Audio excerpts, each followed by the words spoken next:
Perfect time ಬರುತ್ತೆ ಅಂತ weight ಮಾಡಿದರೆ ಪರ್ಫೆಕ್ಟ್ ಟೈಮ್ ಅಂತೂ ಬಂದೇ ಇಲ್ಲ. ನಮಸ್ಕಾರ, ನನ್ನ ಹೆಸರು ಸುಷ್ಮಾ. ಮನೆ ಕ್ಲೀನ್ ಆಗಿರಬೇಕು, ಅಥವಾ ಬ್ಯಾಕ್ಗ್ರೌಂಡ್ ಚೆನ್ನಾಗಿಲ್ಲ, ಅಥವಾ ನನ್ನ ಹತ್ರ ಟ್ರೈಪಾಡ್ ಇಲ್ಲ, ಕ್ಯಾಮ್ರೆ ಇಲ್ಲ, ಮೈಕ್ ಇಲ್ಲ ಅನ್ನೋದು ರೀಸನ್ ಆದರೆ ನಾವು ಕಾಂಟೆಂಟ್ ಕ್ರಿಯೇಟ್ ಅಂತೂ ಮಾಡೋಕ್ಕೆ ಸಾಧ್ಯನೇ ಇಲ್ಲ. ಸೊ ಫೈನಲಿ ನಾನು ರೀಸ್ಟಾರ್ಟ್ ಮಾಡ್ತಾ ಇದ್ದೀನಿ.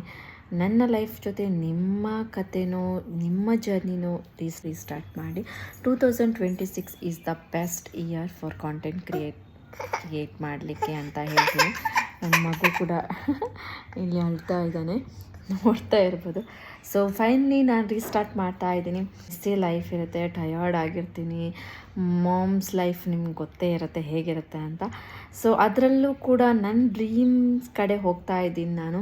ಸೊ ಫೈನಲಿ ನಾನು ಕಾಂಟೆಂಟ್ ಕ್ರಿಯೇಟ್ ಮಾಡ್ತಾ ಇದ್ದೀನಿ. ಸೊ ನನ್ನ ಜೊತೆ ನೀವು ಇರಬೇಕು ಅಂದರೆ ಏನು ಮಾಡಬೇಕು? ಚಾನಲನ್ನು ಸಬ್ಸ್ಕ್ರೈಬ್ ಮಾಡಬೇಕು, ಲೈಕ್ ಮಾಡಬೇಕು, ಶೇರ್ ಮಾಡಬೇಕು. Because progress always beats perfection. So ಮತ್ತೆ ಸಿಗೋಣ.